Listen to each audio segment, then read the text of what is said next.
Well, John, what we have put in place in terms of the resiliency of our technology and how we want it to operate on election day has taken into consideration very many aspects of possible failures. One of them is a total failure of the device. The other one is a total failure of identification of the voters on election day, especially for biometric. But we have put measures in place to mitigate that. One of the measures that we have put in case of total failure of the device, we have standby devices. We have 40,000, just about 40,800 polling stations. We have 45,000 devices, and therefore we have catered for additional devices per ward. Each ward will be having at least 4 devices on standby, fully configured and ready to be deployed in case of a full failure of a device. Besides that, we have also put in place the technical capacity of officers trained to be able to troubleshoot some of these devices in case of failure. Because you see, a failure can sometimes just be resolved by some technical knowledge, and that we have put in place. We are deploying 580 ICT assistants who will be well trained to support the technology on election day, and each constituency will have 2 technical people. We also have technical support at all the county headquarters, which has been provided by the Commission and also our technology partners who have provided additional cover for technology support on election day. That will give us a level of confidence that assures us that in case we are required to resolve issues of technology failure, we will be able to in good time. In our design for the results transmission workflow, we had taken care of everybody in the chain, meaning everybody has a role according to the law. The presiding officer is bound by the law to send the results as realized in the polling station. The other thing is that they have to scan a copy of that result form and transmit it with the results. And that is in our results management design. The returning officer have an access to the results transmission system. They can verify those results. They can validate those results within the system, but they cannot change those results, because that is what we are taking care of as a risk. Because we don't want the results as transmitted from the polling station, and the law says they are final, and somebody else changing those results along the chain. So what they can do is to just validate the results as transmitted from the polling station, but they cannot make any changes in those results. And neither can the national chairman, the national returning officer, make any changes to those results. Besides, those results, when they are transmitted, they are going to be public. The results form 34A for polling station presidential results will be available in a public portal that we've already built, and it will be accessible by all Kenyans, the media, the stakeholders, the political parties. They'll all be able to access that information. So that result is what will count at the end of the day. We have also put in place in our ICT regulations and general election regulations procedures to be followed in case of technology failure, and resorting to perhaps what we call manual processes has an elaborate procedure that must be approved at the highest level in the Commission. So we have put a lot of things in place to ensure that technology works for us on election day. But again, in case of failure, we have also put in place accountability mechanisms to resort to other modes of identification or results transmission for that matter. For purposes of identification, we have put in place the complementary method of alphanumeric search for the voter. For example, one of the big debates in terms of introducing this complementary method was that some Kenyans may not have their biometrics may have been destroyed, given for reasons that are not their own making. Maybe some people are involved in engagements that is hard labor, so they may destroy their biometrics in the process. But in order to identify those people, we have a mechanism within the electronic system to actually identify those people.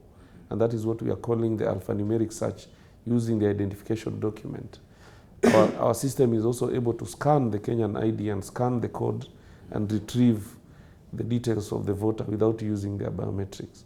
But that is a process that also has a procedure in our regulations. Once tallying has ended at the end of the day, the polling station has to be converted into a tallying station.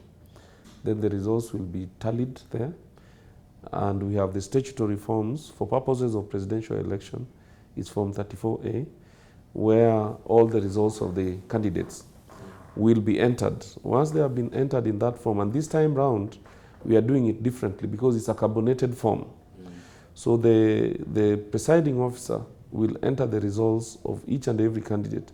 The names of the candidates will be pre-printed in the form. So, and it's a security form this time round. We have increased the issues of accountability and security around the forms, the results statutory forms.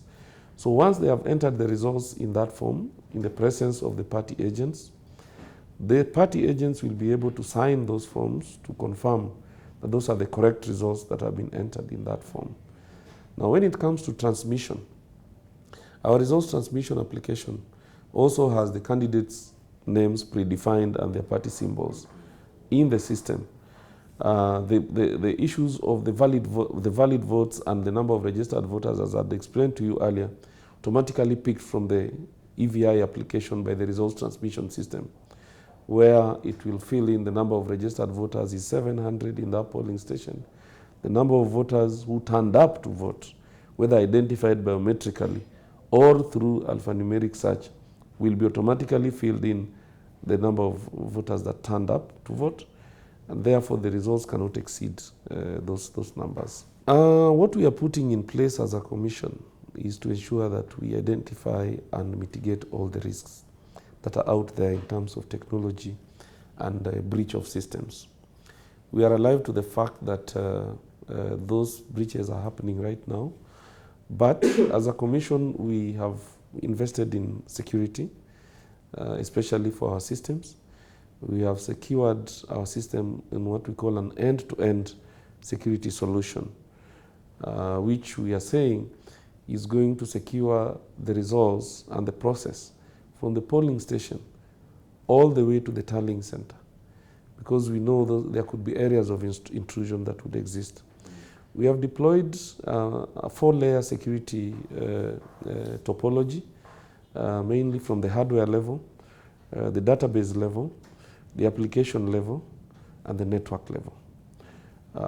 What do we mean by this? We mean that when results are transmitted from the polling station, first of all, the application will encrypt that data. So anybody intercepting it in between is not able to read it. And the encryption technology that we've adopted is the highest, the AES 256-bit encryption, which is the highest currently in the world.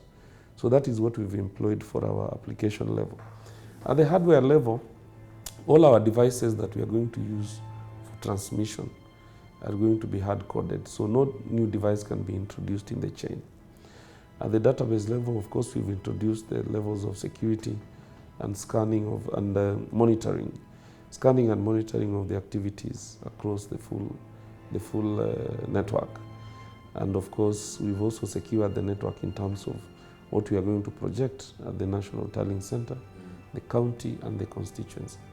These kinds of systems usually are secure insofar as they don't have public interfaces that the public can interact with. Is that one area that you're looking at as being a concern? Of course, we have deeply looked at the public interfaces, and one of the things was availing results to the public and the media. Initially, we had agreed on an architecture where we allow them to get into to pick the results through what we call an API. An API is just a small application program interface that can help interface with other systems and get some information for you. But looking at the issues of security globally right now, we perhaps thought that we wouldn't be allowing people to get into our environment through third-party interfaces. So what we'll be doing is we'll be pushing those real results to a platform that we are yet to launch, but we've already designed. We'll be pushing that information, live information, to that environment, just to put that demarcation between our network and the other public networks. What we will tell Kenyans are facts, and the facts is that we are doing everything possible to ensure that the technology works on August the 8th. We are doing everything possible that that technology operates in a secure environment without any external interference. And what we are doing as a commission is to publish to Kenyans results that are credible, that have come from a free and fair exercise. Despite the propaganda and all the issues people are talking about out there, we remain focused on what we want to deliver to Kenyans.